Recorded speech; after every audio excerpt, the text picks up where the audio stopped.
You've decided to take this motion graphic journey with me. I thank you very much. And in this class, we will talk about the interface. These are some of the things that you will be interacting with on a daily basis whenever you will be working on that. It's good to know them before you actually start any project that you will be working on motion. Let's jump into the software and see what we have. The first time you open Motion, you will be greeted, or you will be given this project browser.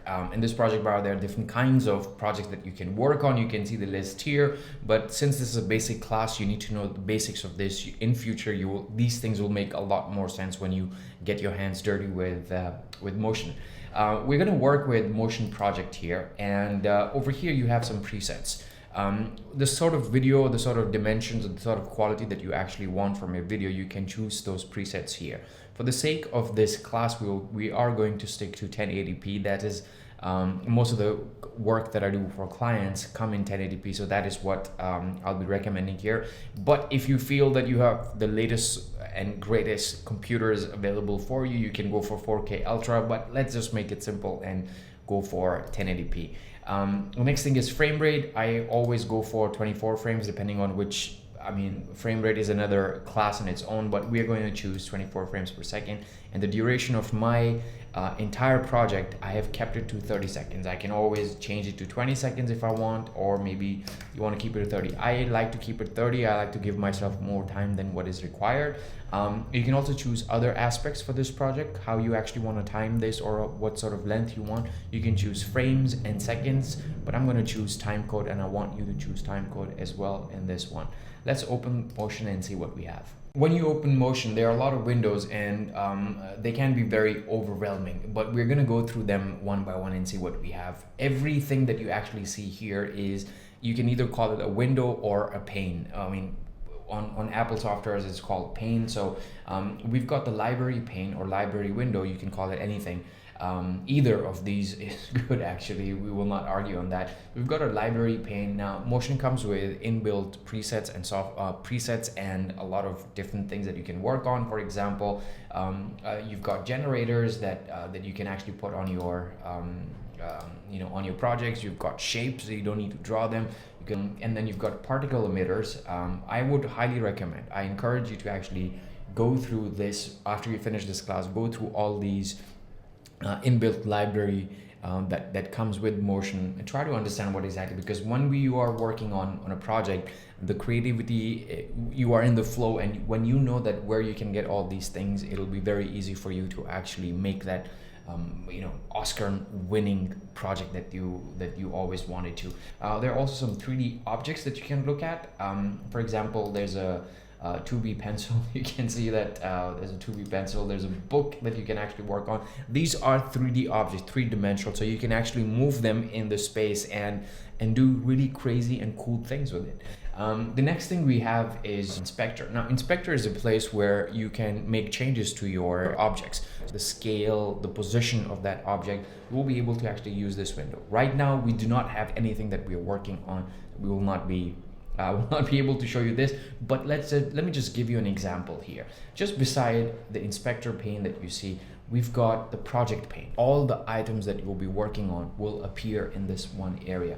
I can bring in items, and once I have objects or elements in this area, then the Inspector pane will light up, and then you will see a lot more options. Let me show you that. Click on import, and I am going to go into my folder, and let's bring in something like, okay, I like Woody. Now that you see that I have a layer, I can always change. I can double click on this and change it to Woody. Let's call this character Woody. We'll be working with Woody quite a lot. Now you can actually see that Woody is now here. When I click on properties, now you see here I'm able to actually change the scale and everything. Now that is what Inspector allows us to do. And you can see that you are able to actually change the X, Y, Z values for a project, so you can actually make it move from here to here. That is what all the animation is about. You play with these values, and you start with one place in your area and then move them to another.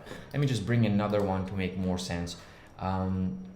Let me just bring, let's say, okay, let's bring a rocket. I can again double click this.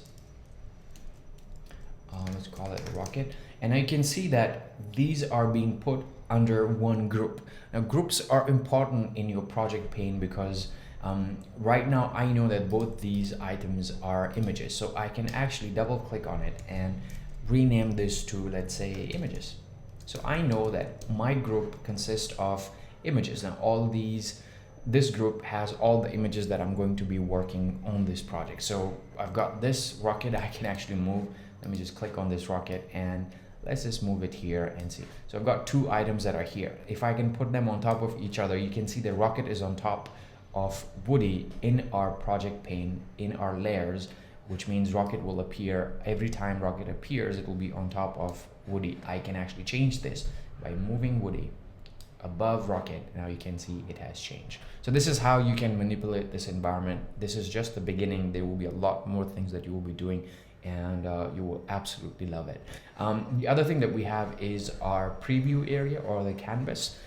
This is the area where all the animation or anything that you are actually doing will appear in this area, and all the changes that you make, you will be able to actually preview them in this area. So you can see I'm moving things in Inspector, and those changes are appearing here on our canvas. Anything outside of this canvas, you will not be able to see that, but there's a way to actually see that. It's always good to have that, and you can always zoom in and out of this canvas by pressing Command minus key and plus key to do that, and that way you'll be able. So let's just leave it here, and you see this option here, view. Let me just click on that and see show full view area. I'm going to click on that, and now you can see anything that is outside will be a little bit faded, but you know that there is an item that you can always bring in. Let's say, for example, this rocket was supposed to go from here to here. You know that this rocket is lying somewhere here in your project, and you can move it anywhere you want. Now that is your canvas area. Now the other important thing that you'll be working on would be our timeline. Remember, we had a timeline for 30 seconds. This is exactly 30 seconds of timeline that we'll be working on. Now you can actually see that anytime I put an item or an element here to work on, you will be able to see that in your timeline. So motion will actually stretch that all the way to the exact length of your timeline, and you will be able to see that here in your timeline. So this is where the items will be. So the timeline starts at 000. You can actually see the time here. Let's say I don't want this item to appear for the first 3 seconds. So I can choose maybe rocket to not appear for the first 3 seconds. So I'm gonna click on the rocket layer and move it here. Now you can see Woody appears for the first 3 seconds. I'm playing this, it's playing for 30 seconds, and then rocket appears. So this is just a basic of what is possible and what you will be doing. So it can be a lot of text that appear, zooming in, zooming out, that you've seen. So we'll be able to actually create that during the duration of our class. The time pane is one thing that you'll be working on. Another thing that we have is the audio. Let me just bring in a few more items to make sense of what I'm talking about. Let me just click on import, and I want to bring in a layer of video. That's my video, and I am going to bring whoosh mp3. So there are two different items that I brought. Okay, this is my video, and you can see when I click on my video or any item that you actually bring in here, you will have these blue dots, and you can hover over them and press shift to actually uniform scale up and down. To do a uniform scale up and down, you can do the same thing with Woody also. You can click on it, and then you can actually press shift and up and down. You'll be able to do that. You can do the same thing here. Also in the center, you have this line that will help you move or rotate the item in its area, and you can do that with anything that appears. So you can see that I've got 3 different items or 3 different elements. I can do that with the video as well. So you can see all these things are possible within that. Now this video comes with audio, because I know, because I shot this, and is definitely going to come with audio. But what we see here is that, let's rename this to video, and also let's make a new group. So you can right click and create a new group, and I want to name this group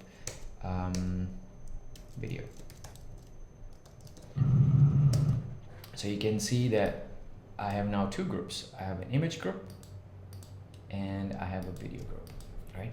Now, if I want to disable all the, let me move this, maybe let me reduce the size. If I want to disable all the images, I can just disable the group and everything will be gone. This is good because when you're working on a project, you don't want to see other elements. You just don't want to see them. You can just uncheck them, or you can uncheck them individually and they will not appear.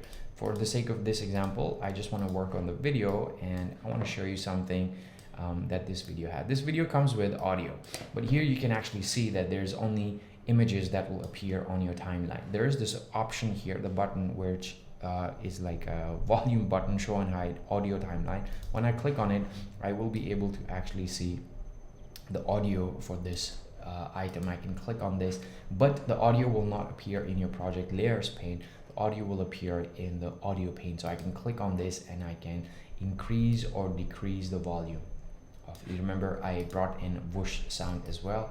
So let's say I disable the audio and this, you can, it was too loud, but you can actually hear it. So that is what we have. You can do a lot of things if you are good in sound design or other things. As you get better with editing or all the other things that you are actually pursuing right now, you will be able to actually manipulate these things and do a lot of things. I'll see you in the next one, where we'll try to consolidate all our projects into one bin and then start working from there.